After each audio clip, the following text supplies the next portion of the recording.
ब्रह्मार्पणं ब्रह्महविः ब्रह्माग्नौ ब्रह्मणाहुतं ब्रह्मैवतेन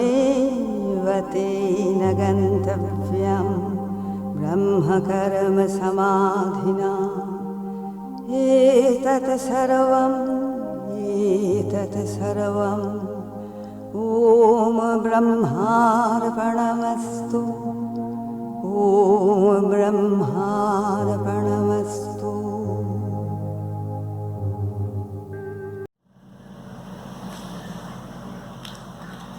करुणामयी माँ परम प्रभु श्री अरविंद आमर ये लाइफ डिवाइन धारावाहिक आलोचन अंशग्रहण कर समस्त भाई भौणी मैंने ये लाइफ डिवाइन जो पुस्तक अच्छी ये गोटे वेदर समतुल्य पुस्तक। वेद अध्ययन कले जड़े व्यक्ति प्रज्ञा दृष्टि जिते लाभवान हो जी उच्छ्वसित हो जी उत्तरित हो ताठारु आहरी एक बड़ संभावना ये पुस्तक रही।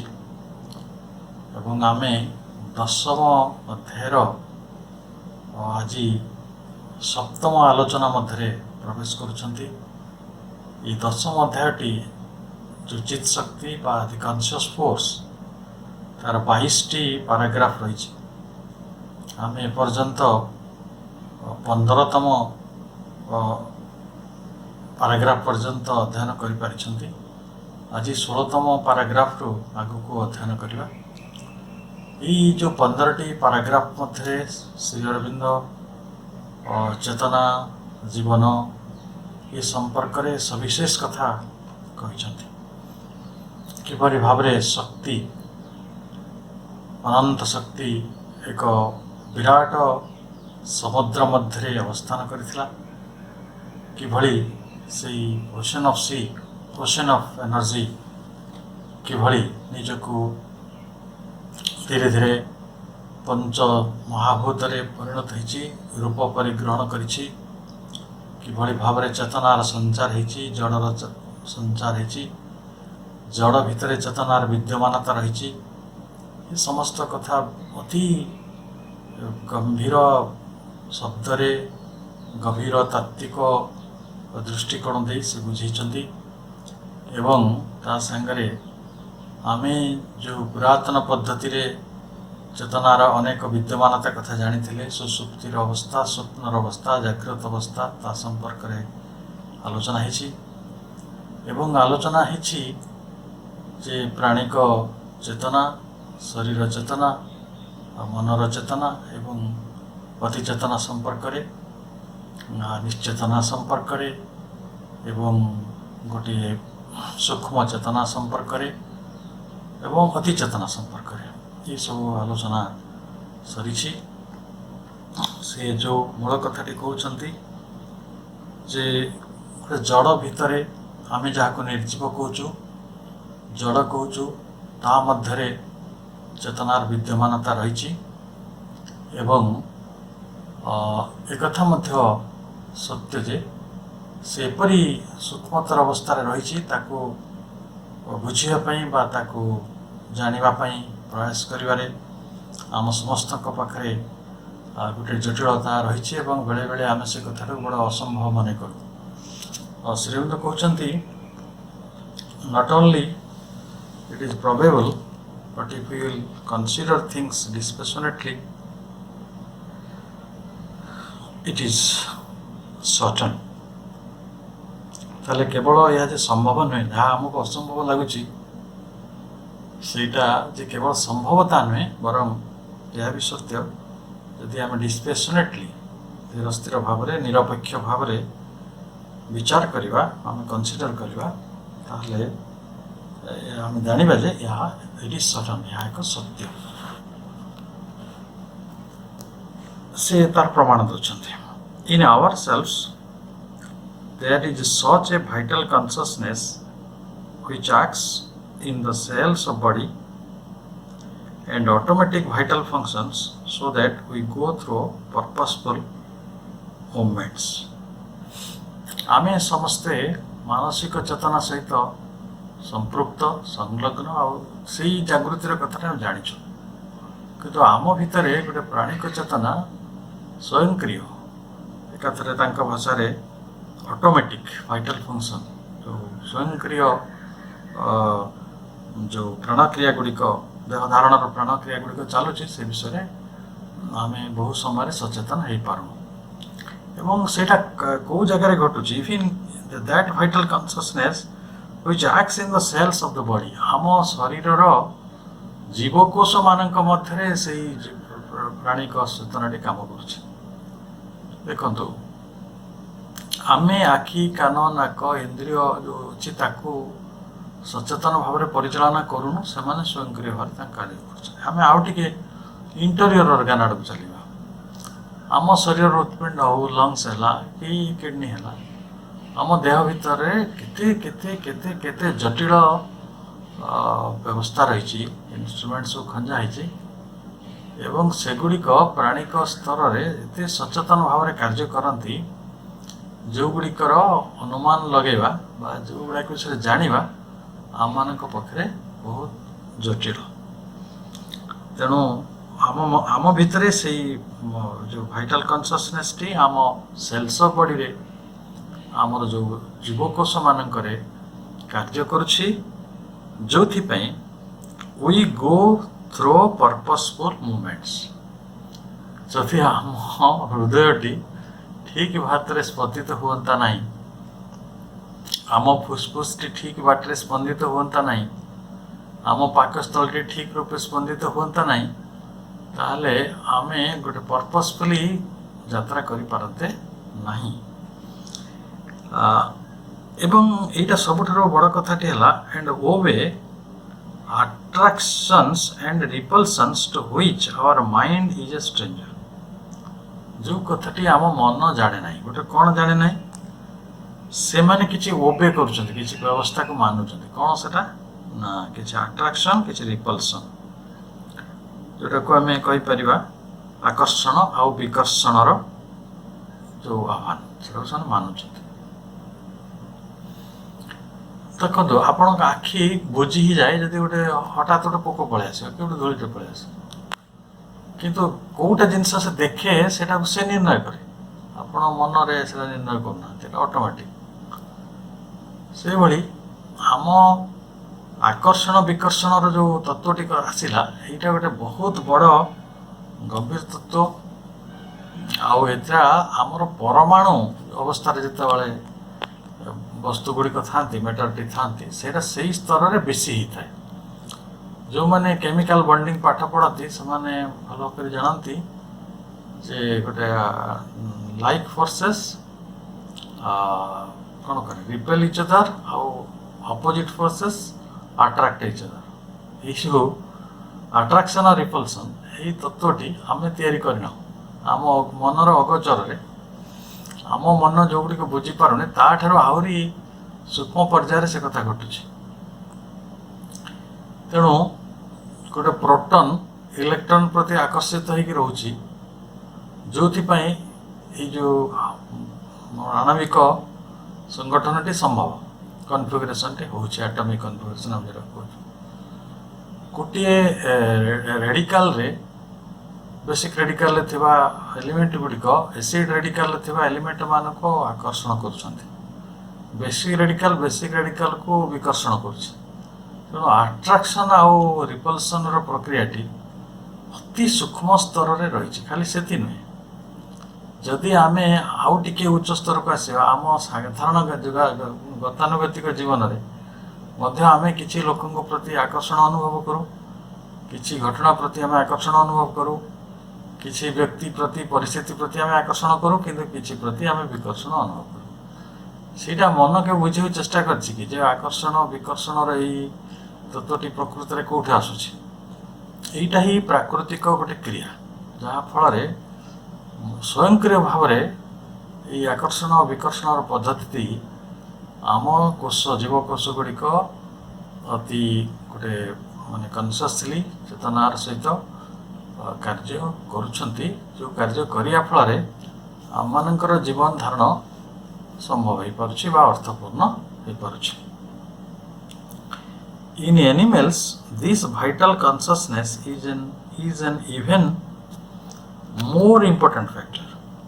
तेणु पशु मान क्षेत्र में ये देह चेतनाटा अधिक महत्वपूर्ण कहीं कहले तांकर बहु जिनस प्राकृतिक आमे जो कैलेंडर रखी जानी खरा दिन से जानी पारना एप्रिल मास कि फेब्रुआरी मास किंतु देह रेस्पॉन्ड कर देखिए ऋतु अनुसार आम छोट सब मजा कथा शुणुलु श्रीपंचमी पर काले कुआ मानकर रंग कमी जाए शीत दिन माने अधिक हुए तो से भाई आप शीत दिन आम देह भी घटुची शीत दिन देखिए आप देहटा चमड़ा ठीक रही से कौन से सेल गुड़ा सेमती रेस्पॉन्ड कर तेणु प्राणिक अवस्था पशु अवस्था देह चेतनाटी अधिक गुरुत्वपूर्ण ही रही था।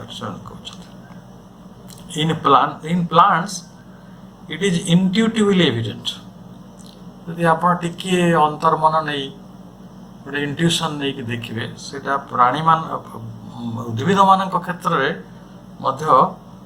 अवस्थित रही जदि बोध दृष्टि में देखु इंट्यूटिवली एविडेंट स्पष्ट माने उद्भिद मान क्षेत्र कथा स्पष्ट।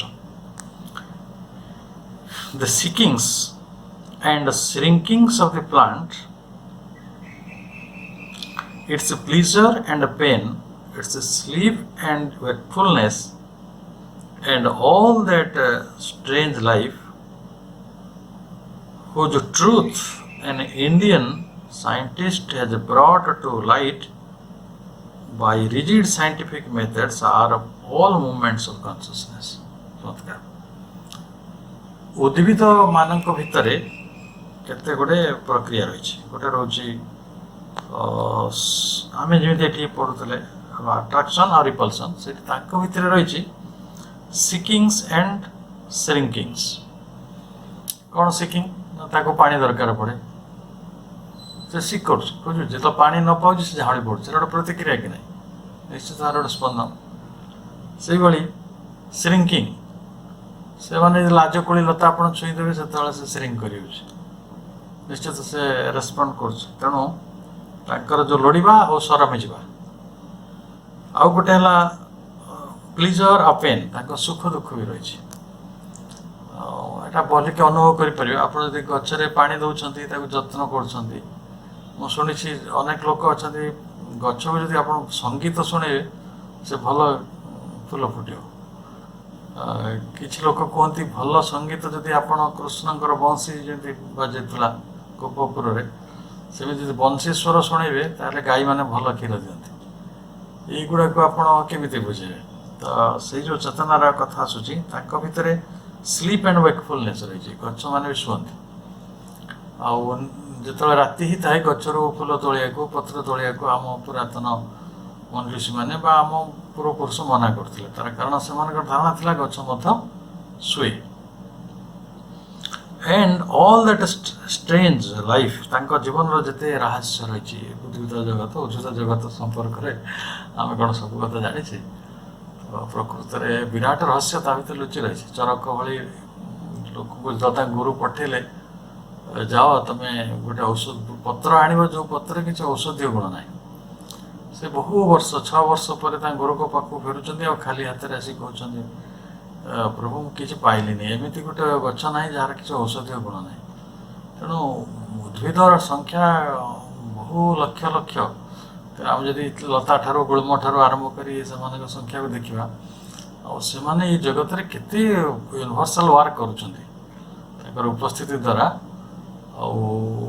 मनीष जाति केते उपकार कर निजे भी कौन भाव भल भाव रही ये समस्त सुख दुख रही निद्रा रही से जागृति रही से माने प्रतिक्रिया सब रही से कथा से कहते ये कथाटी को whose truth an Indian scientist has brought to light by rigid scientific methods जितेबाला वैज्ञानिक अनुसंधित्सा फल वैज्ञानिक परीक्षा निरीक्षा करके रिजिड साइंटिफिक मेथड्स रे जड़े भारतीय वैज्ञानिक आम जगदीश चंद्र बोस ना जानी ଶ୍ରୀରବୀନ୍ଦ୍ର ନାଁ ମେନସନ୍ କରିନାହାନ୍ତି, ମୋ ନାଁଟି କହୁଛି।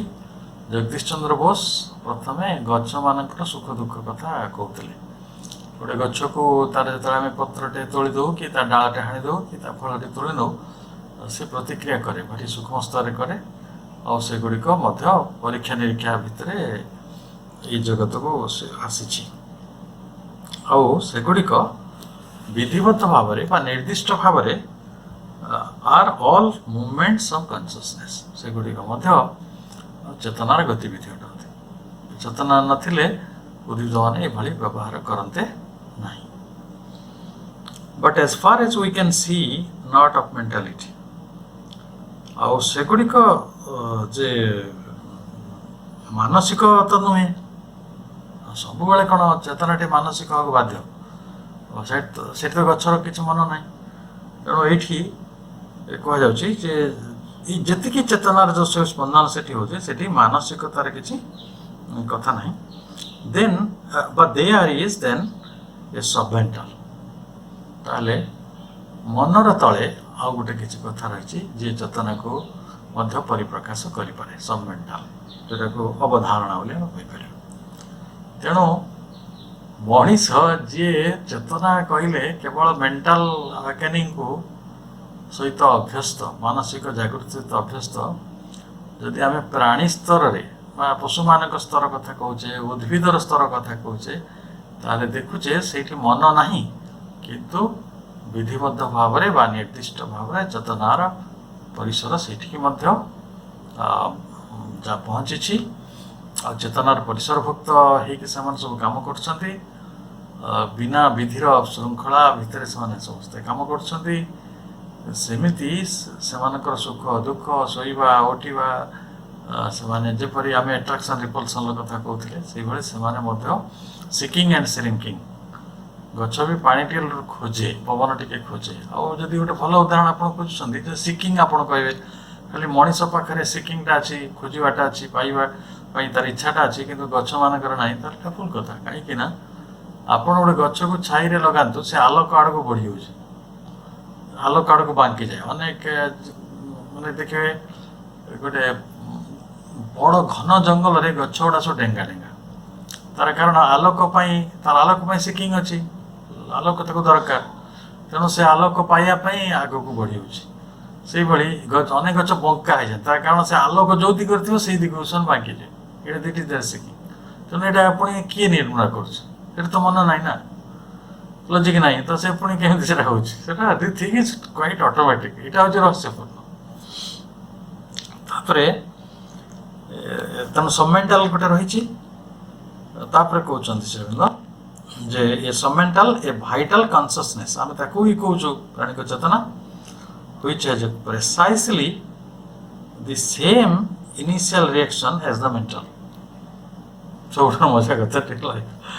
ଦେଖନ୍ତୁ, ଆପଣଙ୍କୁ ଶୀତ ଲାଗିଲେ ଆପଣ କ'ଣ କରନ୍ତି? ଖରାକୁ ପଳାନ୍ତି। ଗଛ କେତେବେଳେ ଆଲୋକ ଦରକାର ପଡ଼େ, ସେ କୋଉଠି ପଳାଏ? ଖରାକୁ ପଳାଏ। ତାହେଲେ ଦୁଇଟା ଯୋଉ ଫରକ କ'ଣ ହେଲା? ଇନିସିଆଲି ରିଆକ୍ସନଟା ପାଖାପାଖି ସମାନ, କିନ୍ତୁ ଜଣଙ୍କ ପାଖରେ ମନ ଅଛି, ଇଣ୍ଟେଲିଜେନ୍ସ ଅଛି, ରିଜନ ଅଛି, ଲଜିକ୍ ଅଛି, ଆଉ ଗଛ ପାଖରେ ସେଇଟା ନାହିଁ, କିନ୍ତୁ ତାଙ୍କ ବିହେଭିଅରଟା ବୋଥ୍ ଆର୍ ସେମ୍। ଆପଣ ସବୁ କଥା କହିପାରୁଛନ୍ତି ବୋଲି ଶୋଷ ଲାଗିଲେ ପାଣି ମଧ୍ୟ ମାଗିଦେବେ, ସେ କଥା କହିପାରୁନି, ସେ ଝାଉଁଳି ପଡ଼ିବ, ତା ପତ୍ରରେ ଝାଉଁଳି ଯିବ। ତାର ଅର୍ଥ କ'ଣ? ତ ସେ ତ ପ୍ରକାଶ କରିପାରୁଛି ନା, ତା ଭାଷା ହେଲା ସେ ନିରବରେ ସେ କହିପାରୁଛି। ତେଣୁ some initial reaction has to the mental.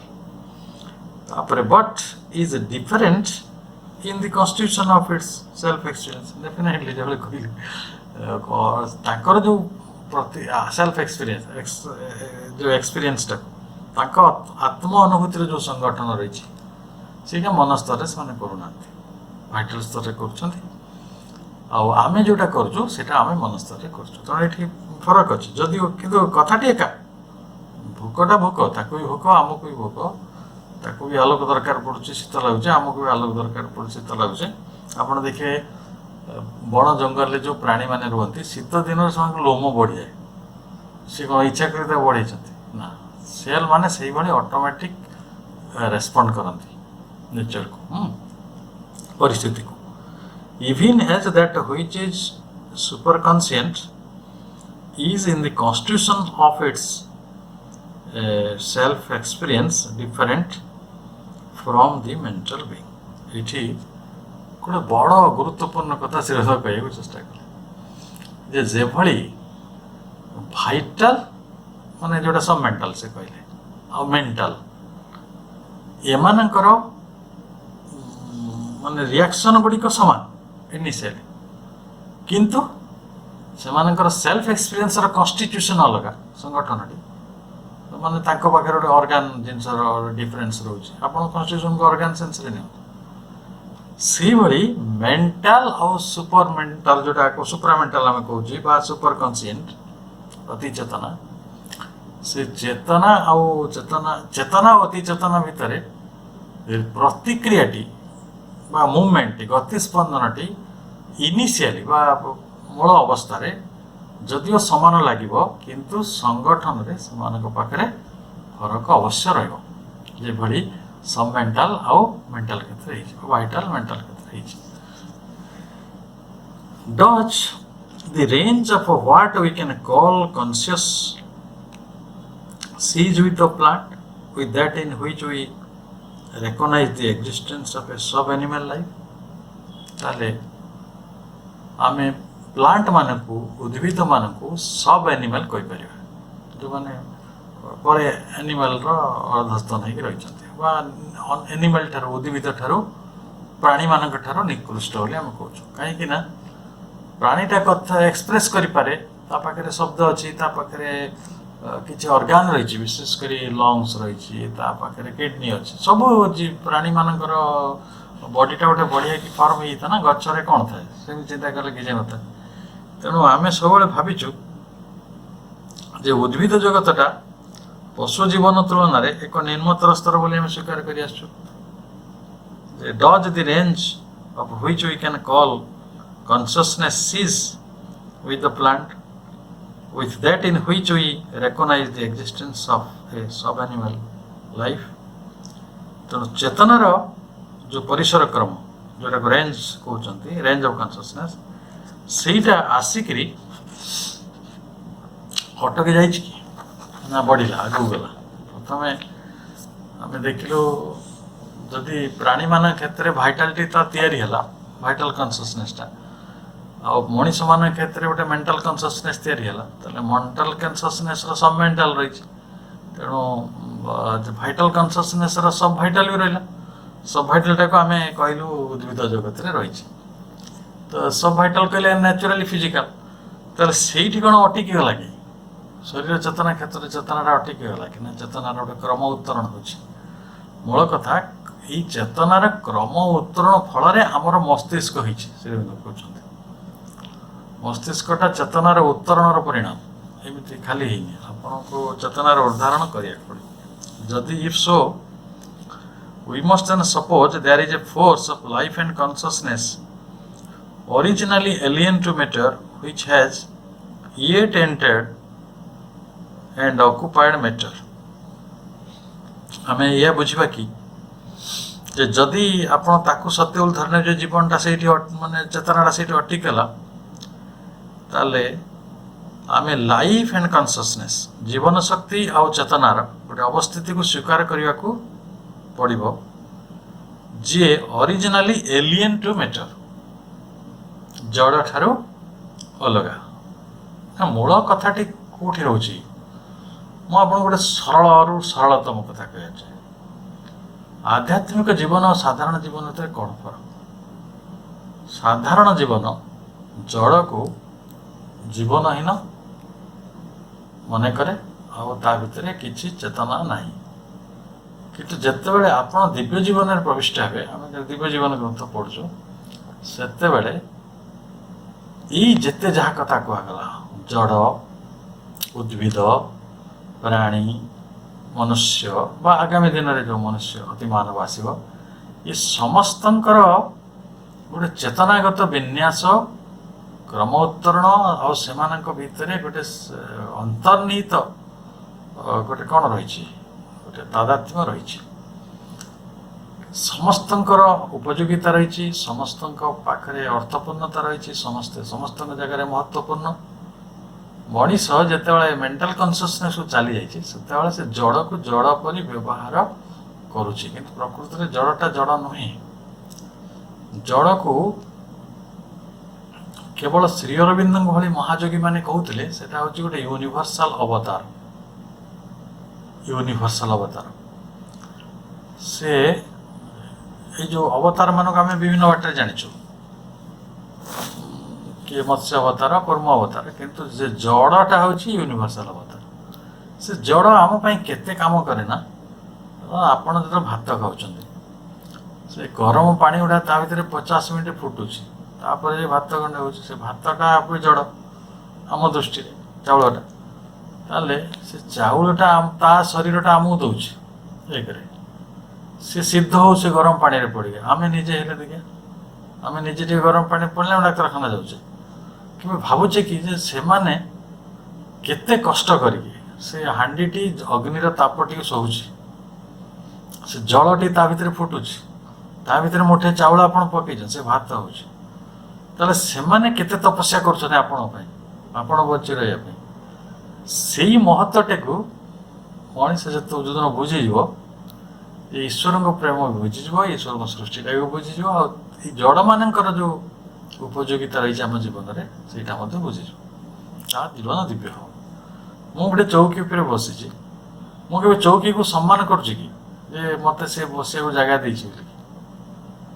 ମୁଁ ଯଦି ମୋ ମା କୋଳରେ ବସିଥାନ୍ତି କି ମୁଁ ଆଉ ଜଣଙ୍କ ଉପରେ ବସିଥାନ୍ତି, ସେ ମୋତେ କେତେ ସଂଶୟ କରନ୍ତା, ପାରିବନି ନା। କିନ୍ତୁ ସେ ଯେହେତୁ କଥା କହିପାରୁନାହିଁ, ଆମେ ତାକୁ ନିର୍ଜୀବ ଜ୍ଞାନ କରିଛୁ, ସେଥିପାଇଁ ତା ପ୍ରତି ଆମର ସମ୍ମାନ ବୋଧଟି ରହୁନାହିଁ। ଏଇ କଥାଟିକୁ ଶ୍ରୀ ଅରବିନ୍ଦ ଯେପରି ବୁଝେଇବାକୁ ଆସିଥିଲେ ଯେ ଜଡ଼ଟା ହେଉଛି ଗୋଟେ ୟୁନିଭର୍ସାଲ ଅବତାର, ତ ଜଡ଼କୁ ଜଡ଼ ଭଳି ଜ୍ଞାନ କରିବାର କିଛି ଆବଶ୍ୟକତା ନାହିଁ, କାରଣ ଏହା ହେଉଛି ବିଧିର ଏକ ବିଧାନ ବା ବ୍ୟବସ୍ଥା, ଯେଉଁ ବ୍ୟବସ୍ଥା ଫଳରେ ପ୍ରାଣ ଏଇ ଜଗତକୁ ଆସିଛି।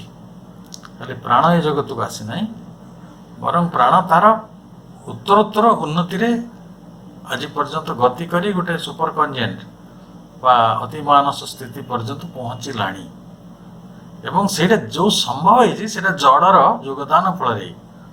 ଆଚ୍ଛା, ମୁଁ ଗୋଟେ ସାମାନ୍ୟ ପ୍ରଶ୍ନ ପଚାରୁଛି, ଜଡ଼ ଯଦି ଆଜି ୱିଥଡ୍ରନ୍ ହେଇଯିବ ଜଗତରୁ, ୟୁନିଭର୍ସରୁ, ତ ମଣିଷ ସମାଜ ରହିପାରିବ? 8 ଦିନ ପରିବା ନ ମିଳିଲେ ଲୋକ ବେହୋସ ହେଉଛନ୍ତି। ଲକଡାଉନ ପିରିୟଡ଼ରେ ଯାହା ସବୁ ହେଲା ଆମେ ତ ବୁଝିଗଲୁ କୋଉଟାର ଅଭାବ ଥିଲା। ଲୋକେ ଡାଲି ଚାଉଳ ବିସ୍କୁଟର ଅଭାବ ବି ଅନୁଭବ କଲେ, କାଳେ ମିଳିବନି, ଯାଇକି ରାତି 2ଟା ପର୍ଯ୍ୟନ୍ତ ଲୋକେ ଲାଇନ୍ ଦେଇ କିଣିଲେ। କାହାର ଅପେକ୍ଷାରେ ଥିଲେ? ଜଡ଼ର। ତାହେଲେ ଆମେ ତ ଯଦି ମାନସ ଚେତନାରେ ଅଛେ, ଆଉ ଆମେ ଯଦି ଏତେ ଶକ୍ତିଶାଳୀ, ଆମର ଏତେ ବୁଦ୍ଧି ଅଛି, ତାହେଲେ ଆମେ ସେମାନଙ୍କ ଉପରେ କାହିଁ ନିର୍ଭର କରୁଛୁ? ସେମାନେ ତ ଆମ ଉପରେ ନିର୍ଭର କରୁନାହାନ୍ତି। ଆମେ ଏଇ କଥାଟା ବୁଝିପାରୁନୁ ଯେ ସେମାନେ ଭାରି ମହତ୍ତ୍ୱପୂର୍ଣ୍ଣ ସ୍ଥିତିରେ ଅଛନ୍ତି। ଏଇଟା ବୁଝିବା ପାଇଁ ଆଧ୍ୟାତ୍ମିକତା ଦରକାର ପଡ଼ୁଛି। ତେଣୁ ଯେତେବେଳେ ସେଇଟା ଆମେ ବୁଝିଯିବା ଯେ ସେମାନେ ଆମକୁ ସମ୍ପୂର୍ଣ୍ଣ ରୂପରେ ସାହାଯ୍ୟ କରିବା ପାଇଁ ଏଠି ରହିଛନ୍ତି, ସେ ଚେୟାର, ଆଲମିରା, ଟେବୁଲ, କମ୍ପ୍ୟୁଟର, ଫ୍ୟାନ୍, ଏମାନେ ଆମକୁ ସାହାଯ୍ୟ କରିବା ପାଇଁ ଏଠି ରହିଛନ୍ତି, ତାହେଲେ ଆମେ ଗୋଟେ ଦିବ୍ୟ ଜୀବନର ଅୟାମ ଆରମ୍ଭ କଲେ। ଦେयर ଇଜ୍ ଏ ବିଗିନିଂ। ସେ ପଢ଼ିବା। ତାହେଲେ ଏଲିଏନ୍ ଅନେକ ସମୟରେ ଲାଗେ ଅରିଜିନାଲି ଏଲିଏନ୍ ଟୁ ମ୍ୟାଟର। କିଏ ଲାଇଫଟା ଆଉ କନସିୟସନେସ୍। ଆଚ୍ଛା, ଏଇ କଥାଟିର ବହୁତ ମୂଳ ଭିତ୍ତି, ବହୁତ ପୁରୁଣା ଭିତ୍ତି ରହିଛି, ମୁଁ ସେ କଥାକୁ ଆସିବି। ଏଣ୍ଡ ସେମାନେ କ'ଣ କଲେ ନା, ସେମାନେ ସବୁ ବାହାରୁ ଆଇଲେ ଏଲିଏନ୍ ଭଳିଆ।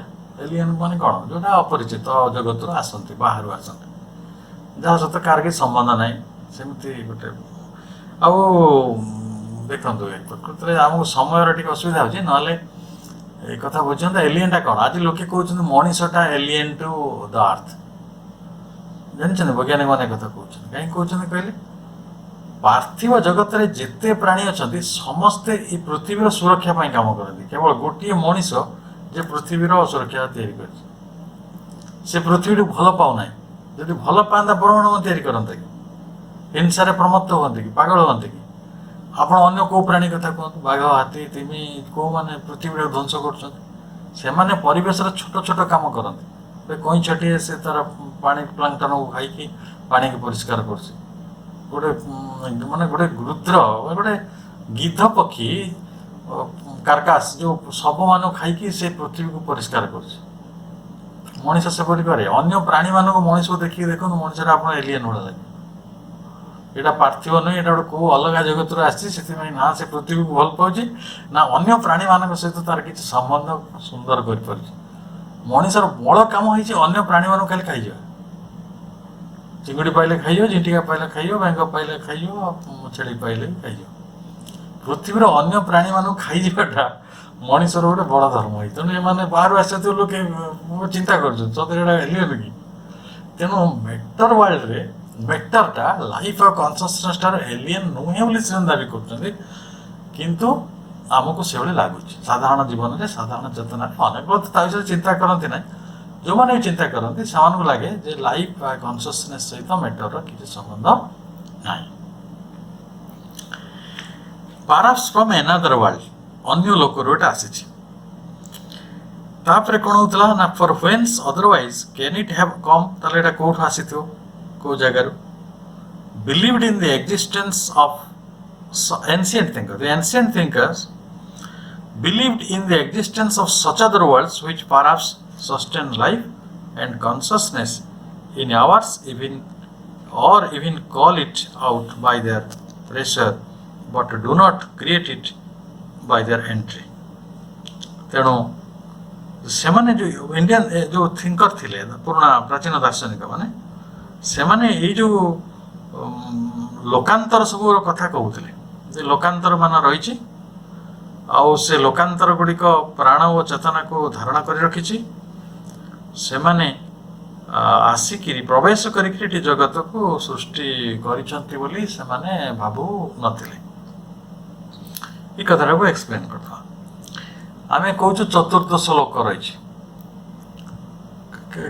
सातटा लोक ऊर्धरे आउ सातटा लोक तले नरक पाताल से कहते भू जनलोक महलोक जनलोक तपलोक सत्यलोक एम सब सातटा लोक थिला माने धरतु जिते बड़े तल को जी पाताल को जी से अतल वितल सुतल रसातल तलातल महातल और पाताल एमती चतुर्दश लोकर परिकल्पना से करते तेणु गोटे देख जनलोक जन मैंने आस प्राणलोक प्राणी मैंने आदि यही आम इंटरप्रेट करवा ताल ये समस्ते समस्त एलियन हो कि नहीं ना तेणु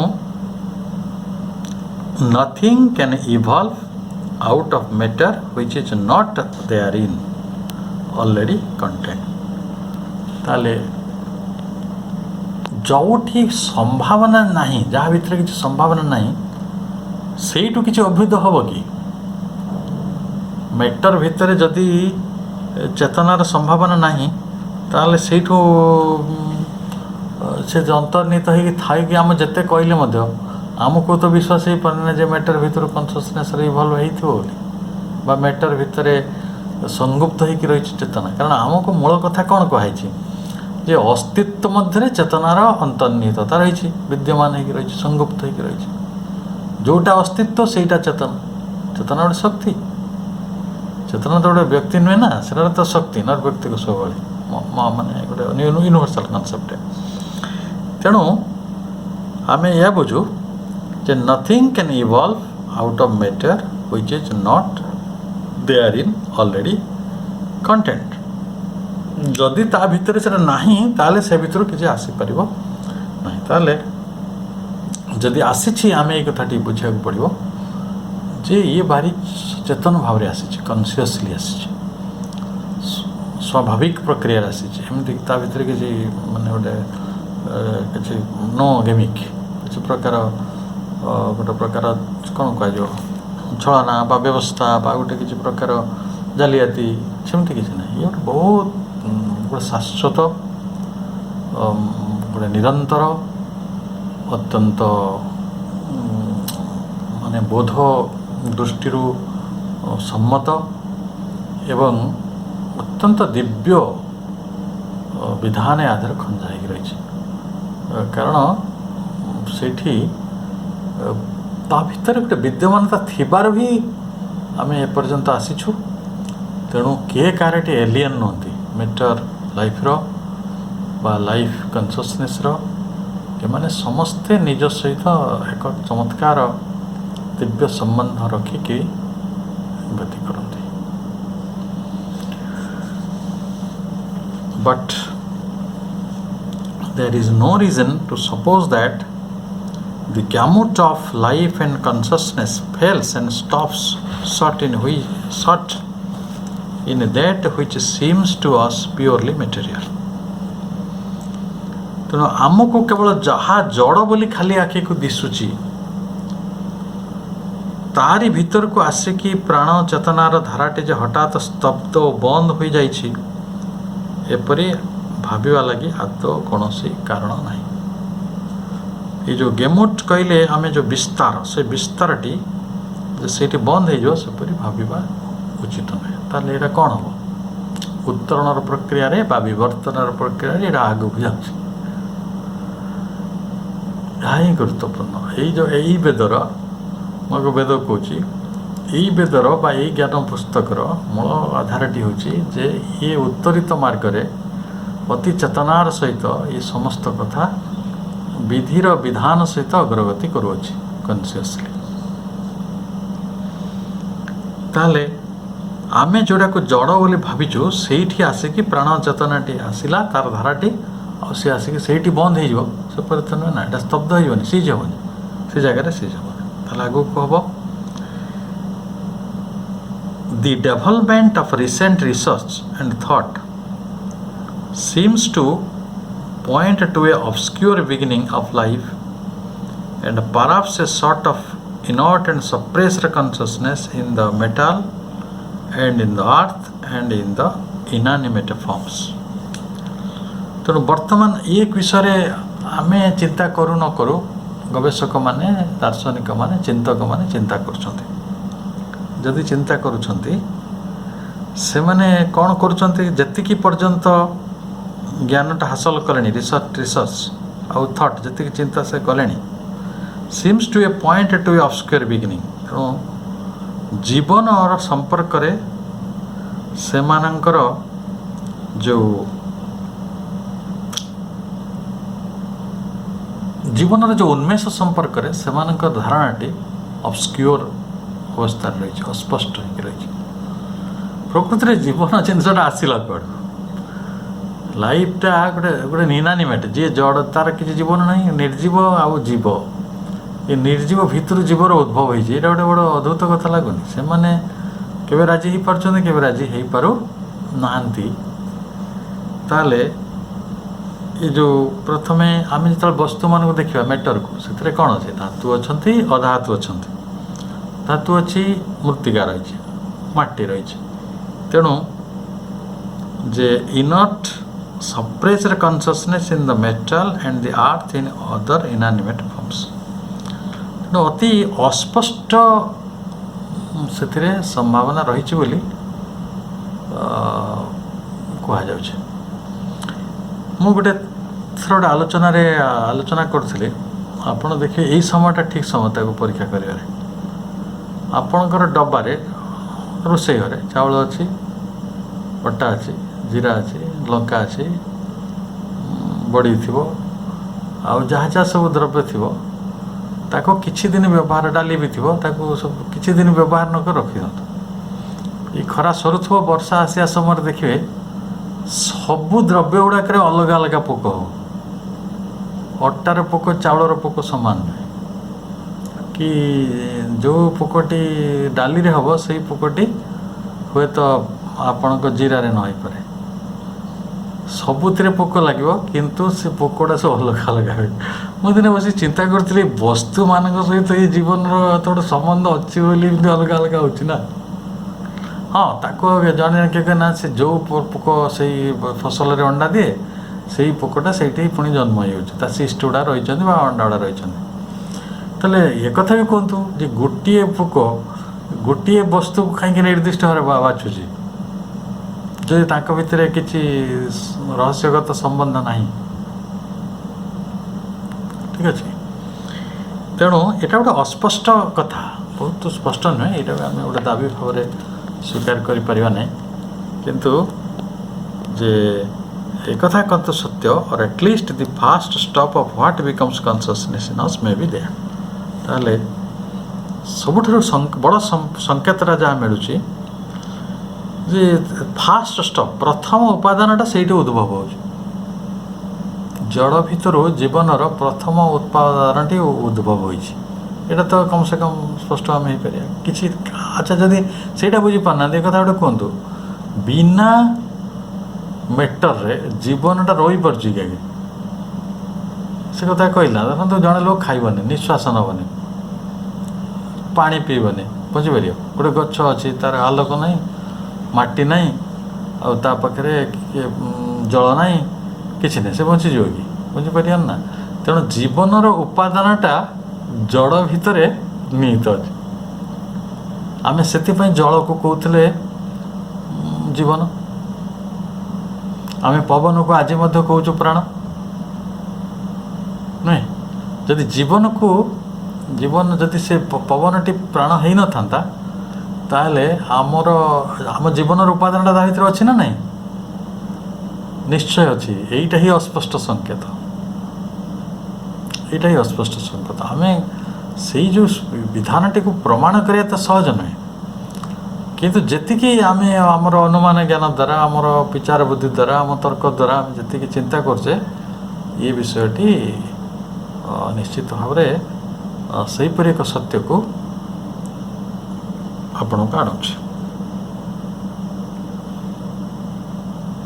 आज आमर आलोचनाटी को ये रखा आउ धीरे धीरे आम ए विषय अग्रगति करछंती समस्ते ए आनंदर सहित अंशग्रहण करथवा कारणरू माँकर उपस्थित थिबा कारणरू माँ पाखे आम कृतज्ञता प्रकाश करुछु एवं सबु भाई भौणी जो मैंने या शुणुंट आंतरिकतार सहित मनन कर पुस्तक को अध्ययन कर समस्त से महाप्राज्ञ श्री अरविंद एवं महासरस्वती माँ कृपा भिक्षा करुच्ची आम समस्त को जीवनर ज्ञान जीवनर वेद स्पर्श करू आमको चेतनार विज्ञान स्पर्श करू ताही आम जीवन को धन्य करिवो अर्थपूर्ण करिवो महिमावंत करिवो एतिकी कामना सहित आज आलोचना ये रखा पुणी थे आम आसंता सप्ताह देखा।